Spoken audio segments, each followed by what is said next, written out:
The Everlasting Man by G K Chesterton. Book 1, Chapter 6, Part 2.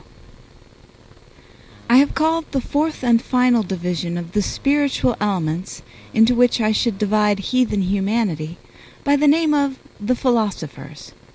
I confess that it covers in my mind much that would generally be classified otherwise, and that what are here called philosophies are very often called religions.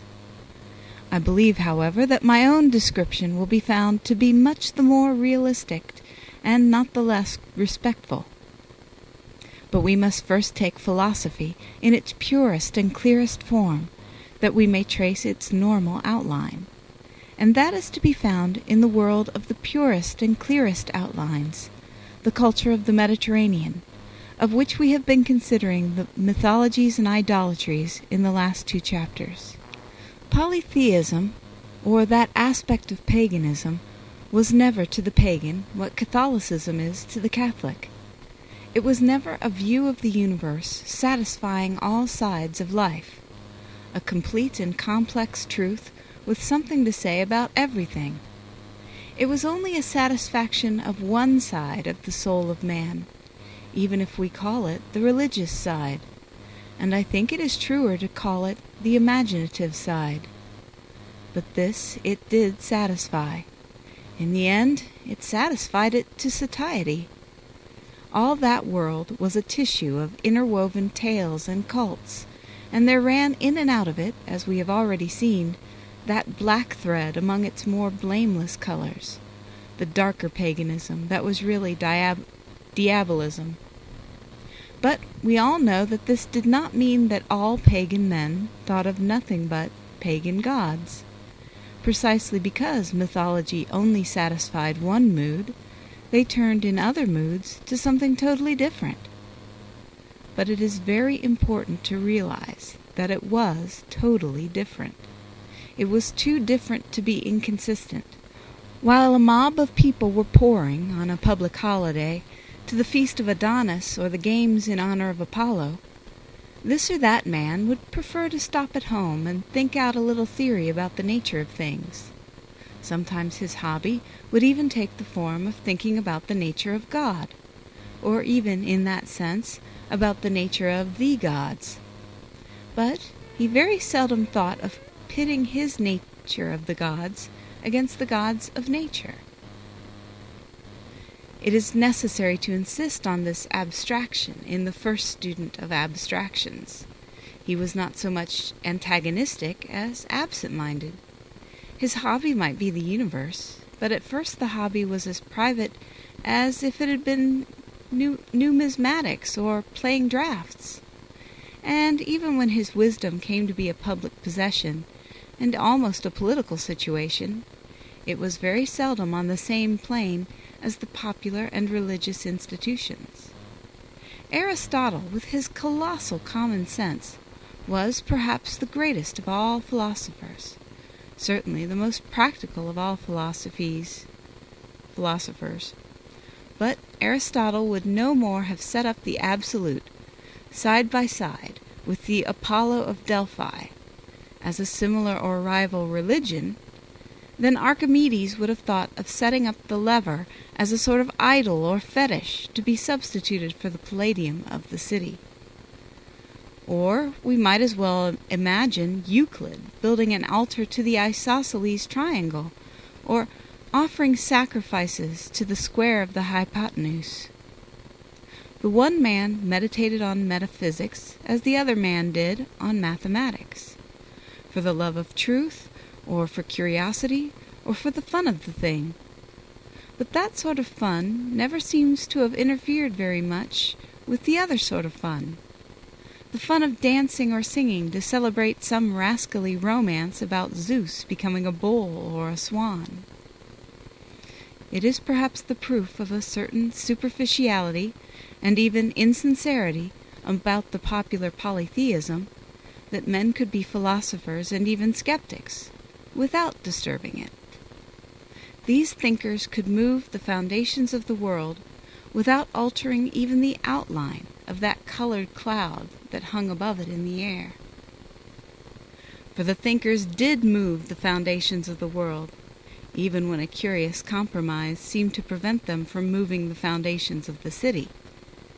The two great philosophers of antiquity do indeed appear to us as defenders of sane and even of sacred ideas. Their maxims often read like the answers to skeptical questions, too completely answered to be always recorded. Aristotle annihilated 100 anarchists and nature-worshipping cranks by the fundamental statement that man is a political animal. Plato, in some sense, anticipated the Catholic realism, as attacked by the heretical nominalism, by insisting on the equally fundamental fact that ideas are realities, that ideas exist just as men exist. Plato, however, seems sometimes almost to fancy that ideas exist as men do not exist, or that the men need hardly be considered where they conflict with the ideas. He had something of the social sentiment that we call Fabian in his ideal of fitting the citizen to the city. Like an imaginary head to an ideal hat. And great and glorious as he remains, he has been the father of all faddists. Aristotle anticipated more fully the sacramental sanity that was to combine the body and the soul of things, for he considered the nature of men as well as the nature of morals, and looked to the eyes as well as to the light. But though these great men were, in that sense, constructive and conservative, they belonged to a world where thought was free to the point of being fanciful. Many other great intellects did indeed follow them, some exalting an abstract vision of virtue, others following, more rationalistically, the necessity of the human pursuit of happiness. The former had the name of Stoics, and their name has passed into a proverb for what is indeed one of the main moral ideas of mankind, that of strengthening the mind itself until it is of a texture to resist calamity or even pain. But it is admitted that a great number of the philosophers degenerated into what we still call sophists. They became a sort of professional skeptics who went about asking uncomfortable questions, and were handsomely paid for making themselves a nuisance to normal people. It was perhaps an accidental resemblance to such questioning quacks that was responsible for the unpopularity of the great Socrates, whose death might seem to contradict the suggestion of the permanent truce between the philosophers and the gods. But Socrates did not die as a monotheist who denounced polytheism, certainly not as a prophet who denounced idols. It is clear to anyone reading between the lines that there was some notion, right or wrong, of a purely personal influence affecting morals and perhaps politics. The general compromise remained, whether it was that the Greeks thought their myths a joke or that they thought their theories a joke.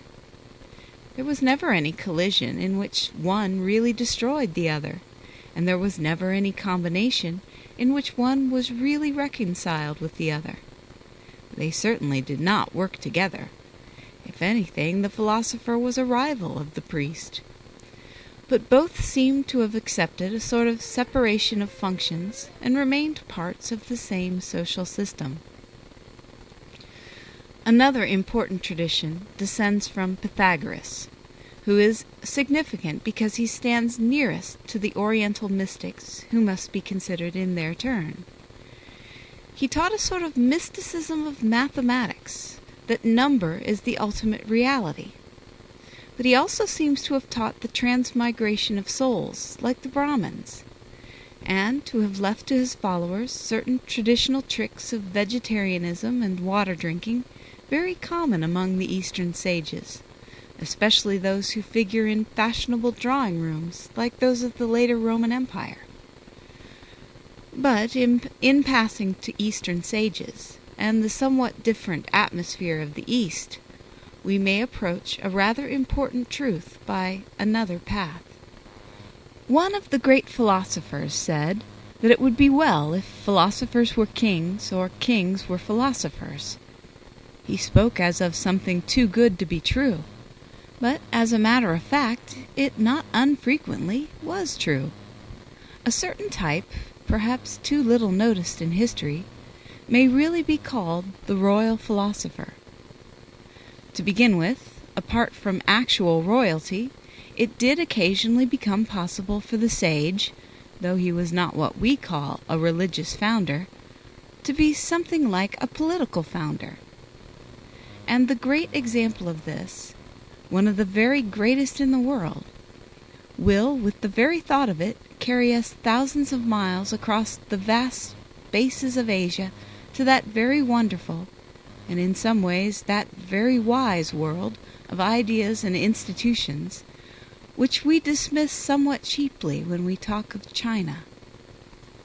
Men have served many very strange gods, and trusted themselves loyally to many ideals and even idols.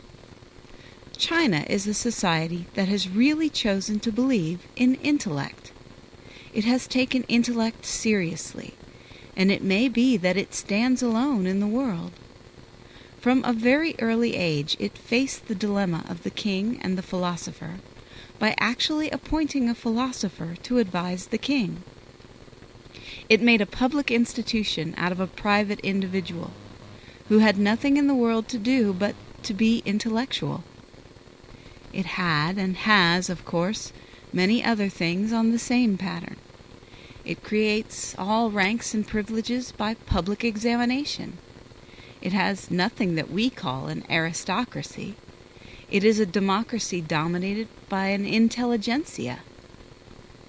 But the point here is that it had philosophers to advise kings, and one of those philosophers must have been a very great philosopher and a great statesman. Confucius was not a religious founder, or even a religious teacher, possibly not even a religious man.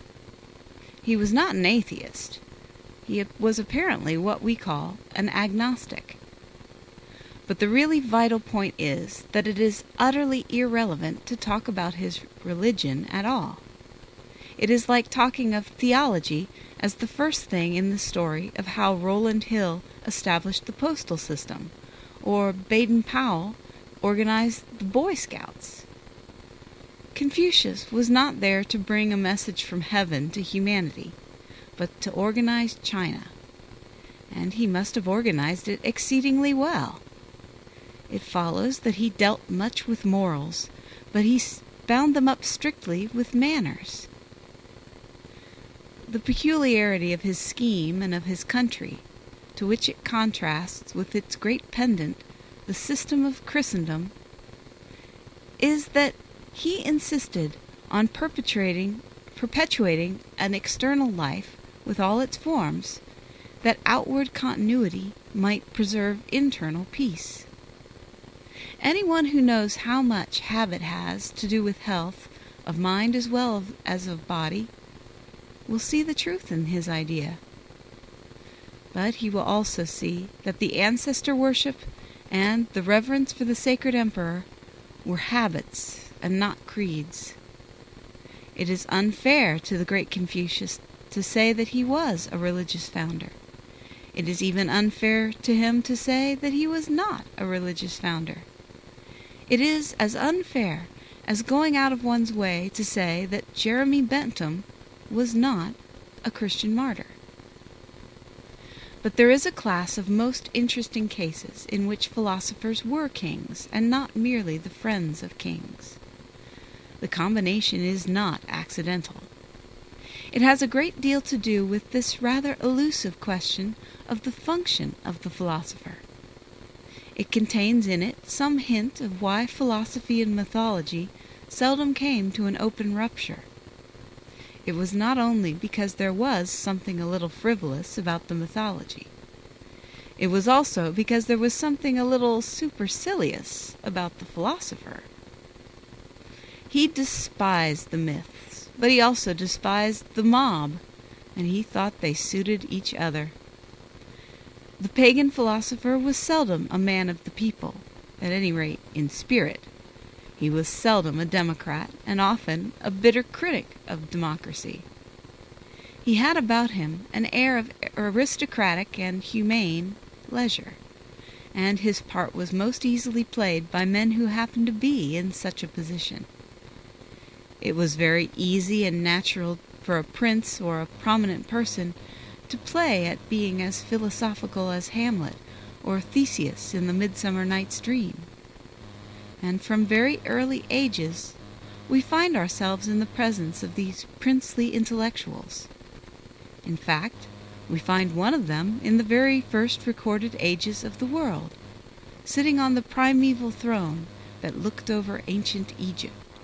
The most intense interest of the incident of Akhenaten, commonly called the heretic pharaoh, lies in the fact that he was the one example, at any rate before Christian times, of one of those royal philosophers who set himself to fight popular mythology in the name of private philosophy.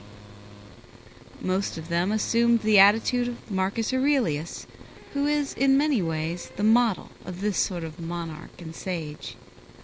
Marcus Aurelius has been blamed for tolerating the pagan amphitheater or the Christian martyrdoms, but it was characteristic, for this sort of man really thought of popular religion just as he thought of popular circuses. Of him, Professor Phillimore has profoundly said, "A great and good man, and he knew it." The heretic pharaoh had a philosophy more earnest and perhaps more humble, for there is a corollary to the conception of being too proud to fight. It is that the humble have to do most of the fighting. Anyhow, the Egyptian prince was simple enough to take his own philosophy seriously, and alone among such intellectual princes he effected a sort of coup d'etat, hurling down the high gods of Egypt with one imperial gesture, and lifting up for all men, like a blazing mirror of monotheistic truth, the disk of the universal sun. He had other interesting ideas often to be found in such idealists. In the sense in which we speak of a Little Englander, he was a Little Egypter. In art he was a realist because he was an idealist, for realism is more impossible than any other ideal. But after all there falls on him something of the shadow of Marcus Aurelius, stalked by the shadow of Professor Phillimore. That is the matter with this noble sort of prince, is that he has nowhere quite escaped being something of a prig. Priggishness is so pungent a smell that it clings, amid the faded spices even, to an Egyptian mummy. That was the matter with the heretic pharaoh, as with a good many other heretics.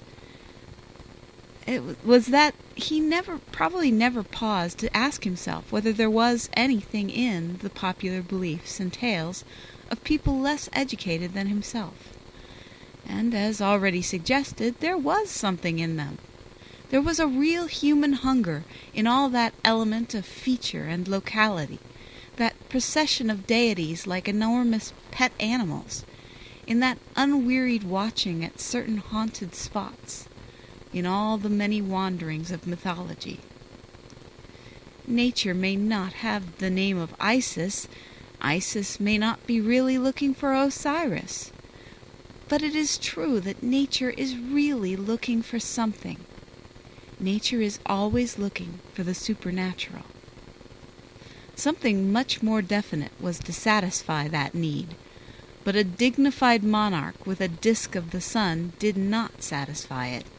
The royal experiment failed amid a roaring reaction of popular superstitions, in which the priests rose on the shoulders of the people and ascended the thrones of the kings. The next great example I shall take of the princely sage is Gautama, the great Lord Buddha. I know he is not generally classed merely with the philosophers, but I am more and more convinced from all information that reaches me that this is the real interpretation of his immense importance. he was by far the greatest and best of these intellectuals born in the purple. His reaction was perhaps the noblest and most sincere of all the resultant actions of that combination of thinkers and of thrones. For his reaction was renunciation. Marcus Aurelius was content to say, with a refined irony, that even in a palace life could be lived well. The fierier Egyptian king concluded that it could be lived even better after a palace revolution. But the great Gautama was the only one of them who proved he could really do without his palace. One fell back on toleration, and the other on revolution. But after all, there is something more absolute about abdication. Abdication is perhaps the one really absolute action of an absolute monarch. The Indian prince, reared in oriental luxury and pomp, deliberately went out and lived the life of a beggar. That is magnificent, but it is not war. That is, it is not necessarily a crusade in the Christian sense.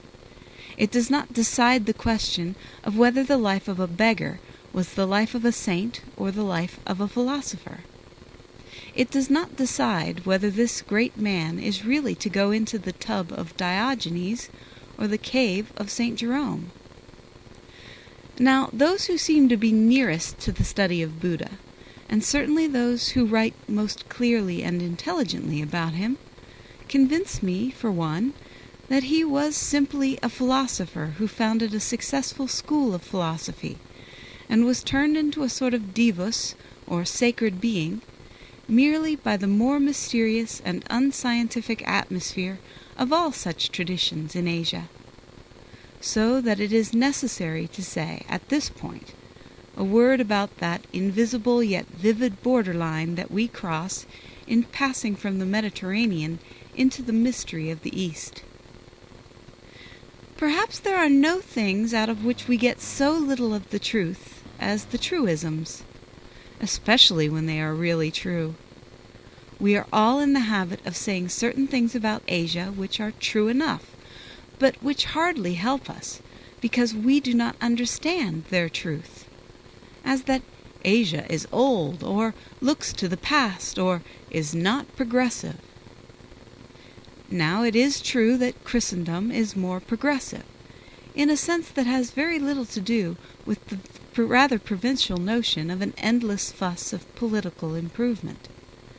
Christendom does believe, for Christianity does believe, that man can eventually get somewhere, here or hereafter, or in various ways according to various doctrines. The world's desire can somehow be satisfied, as desires are satisfied, whether by a new life, or an old love, or some form of positive possession and fulfillment. For the rest, we all know there is a rhythm and not a mere progress in things, that things rise and fall. Only with us the rhythm is a fairly free and incalculable rhythm. For most of Asia, the rhythm has hardened into a recurrence. It is no longer merely a rather topsy-turvy sort of world. It is a wheel. What has happened to all those highly intelligent and highly civilized peoples is that they have been caught up in a sort of cosmic rotation, of which the hollow hub is really nothing. In that sense, the worst part of existence is that it may just as well go on like that forever. That is what we really mean when we say that Asia is old, or unprogressive, or looking backwards. That is why we see even her curved swords as arcs broken from the blinding wheel, why we see her serpentine ornament as returning everywhere, like a snake that is never slain. It has very little to do with the political varnish of progress. All Asiatics might have top hats on their heads, but if they had this spirit still in their hearts, they would only think that the hats would vanish and come round again, like the planets. Not that running after a hat could lead them to heaven or even to home. Now, when the genius of Buddha arose to deal with the matter, this sort of cosmic sentiment was already common to almost everything in the East. There was indeed the jungle of an extraordinarily extravagant and almost asphyxiating mythology. Nevertheless, it is possible to have more sympathy with this popular fruitfulness in folklore than with some of the higher pessimism that might have withered it. It must always be remembered, however, when all fair allowances are made, that a great deal of spontaneous Eastern imagery really is idolatry, the local and literal worship of an idol. This is probably not true of the ancient Brahminical system, at least as seen by Brahmins, but that phrase alone will remind us of a reality of much greater moment. This great reality is the caste system of ancient India. It may have had some of the practical advantages of the guild system of medieval Europe, but it contrasts not only with that Christian democracy, but with every extreme type of Christian aristocracy, in the fact that it does really conceive the social superiority as a spiritual superiority. This not only divides it fundamentally from the fraternity of Christendom, but leaves it standing like a mighty and terraced mountain of pride between the relatively egalitarian levels both of Islam and of China. But the fixity of this formation through thousands of years is another illustration of that spirit of repetition that has marked time from time immemorial. Now, we may also presume the prevalence of another idea which we associate with the Buddhists as interpreted by the Theosophists. As a matter of fact, some of the strictest Buddhists repudiate the idea, and still more scornfully repudiate the Theosophists. But whether the idea is in Buddhism, or only in the birthplace of Buddhism, or only in a tradition or a travesty of Buddhism, it is an idea entirely proper to this principle of recurrence. I mean, of course, the idea of reincarnation. But reincarnation is not really a mystical idea. It is not really a transcendental idea, or in that sense, a religious idea. Mysticism conceives something transcending experience. Religion seeks glimpses of a better good or a worse evil than experience can give. Reincarnation need only extend experiences in the sense of repeating them. It is no more transcendental for a man to remember what he did in Babylon before he was born than to remember what he did in Brixton before he had a knock on the head. His successive lives need not be any more than human lives, under whatever limitations burden human life. It has nothing to do with seeing God or even conjuring up the devil. In other words, reincarnation as such does not necessarily escape from the wheel of destiny. In some sense, it is the wheel of destiny. And whether it was something that Buddha founded, or something that Buddha found, or something that Buddha entirely renounced when he found, it is certainly something having the general character of that Asiatic atmosphere in which he had to play his part. And the part he played was that of an intellectual philosopher, with a particular theory about the right intellectual attitude towards it. I can understand that Buddhists might resent the view that Buddhism is merely a philosophy, if we understand by a philosophy merely an intellectual game such as the Greek sophists played, tossing up worlds and catching them like balls. Perhaps a more exact statement would be that Buddha was a man who made a metaphysical discipline, which might even be called a psychological discipline. He proposed a way of escaping from all this recurrent sorrow, and that was simply by getting rid of the delusion that is called desire. It was emphatically not that we should get what we want better by restraining our impatience for part of it, or that we should get it in a better way or in a better world. It was emphatically that we should leave off wanting it. If once a man realized that there is really no reality, that everything, including his soul, is in dissolution at every instant, he would anticipate disappointment and be intangible to change, existing, insofar as he could be said to exist, in a sort of ecstasy of indifference. The Buddhists call this beatitude, and we will not stop our story to argue the point. Certainly to us it is indistinguishable from despair.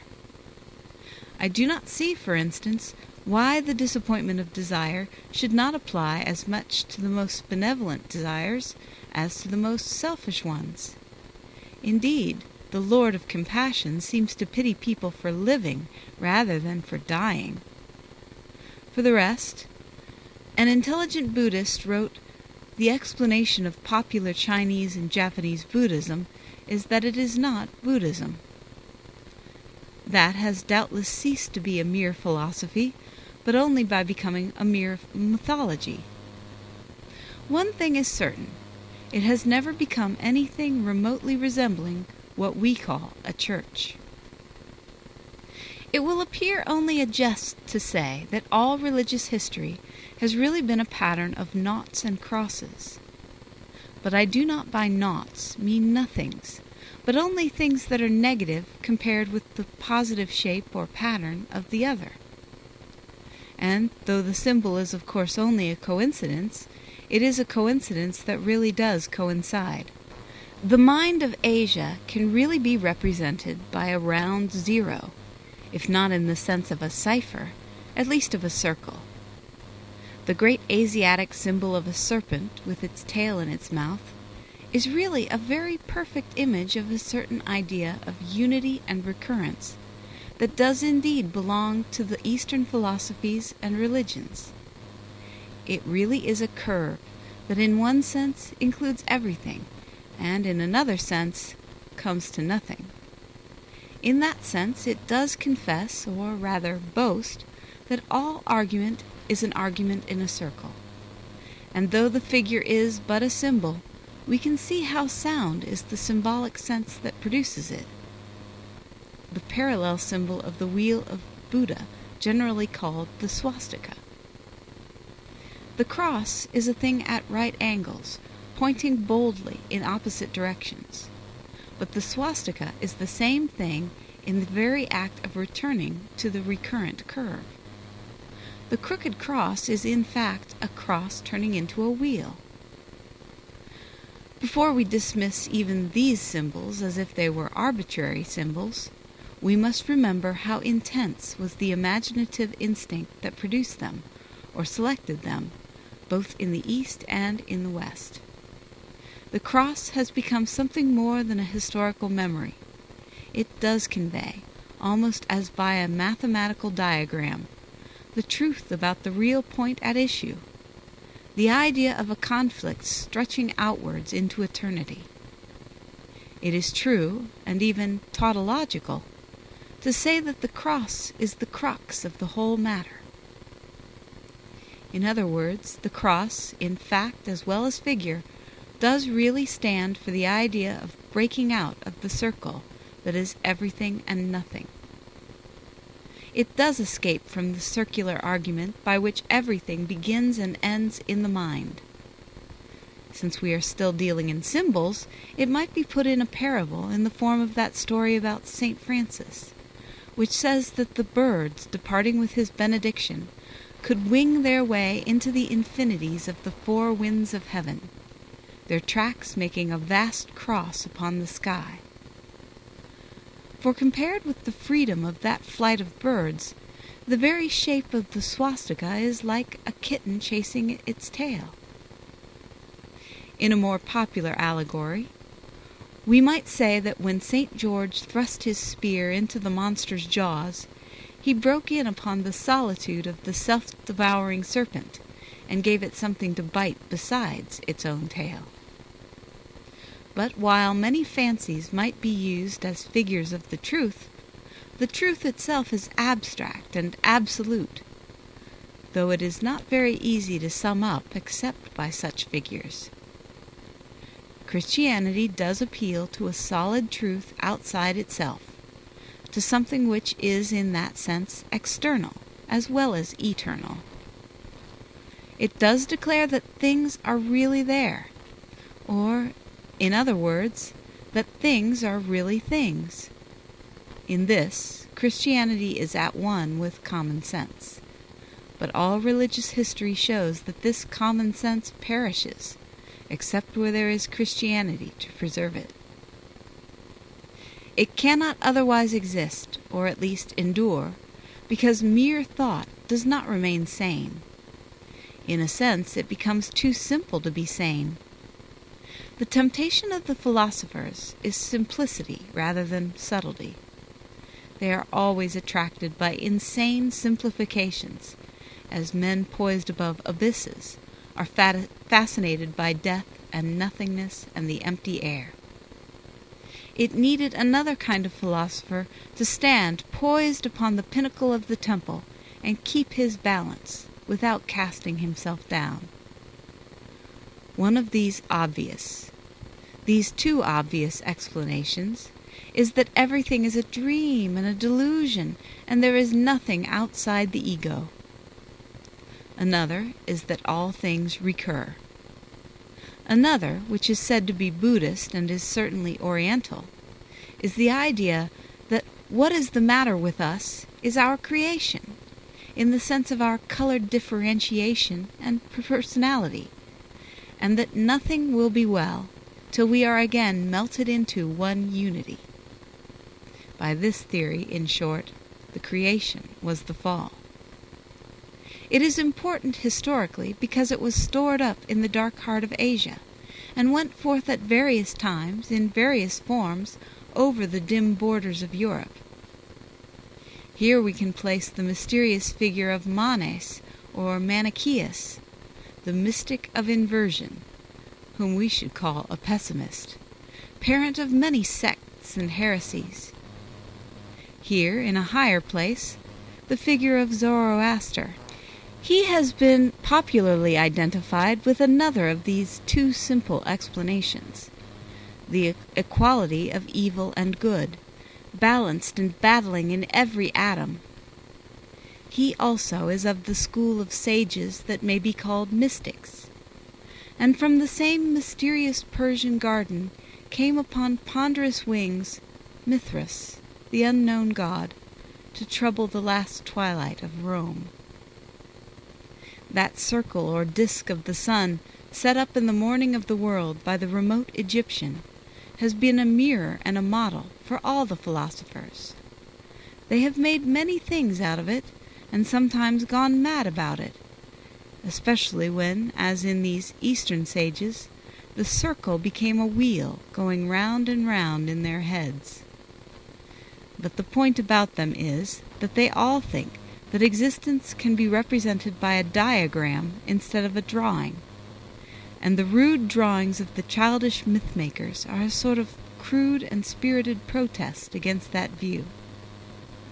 They cannot believe that religion is really not a pattern, but a picture.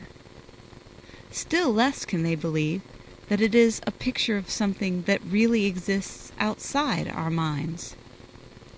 Sometimes the philosopher paints the disk all black and calls himself a pessimist. Sometimes he paints it all white and calls himself an optimist.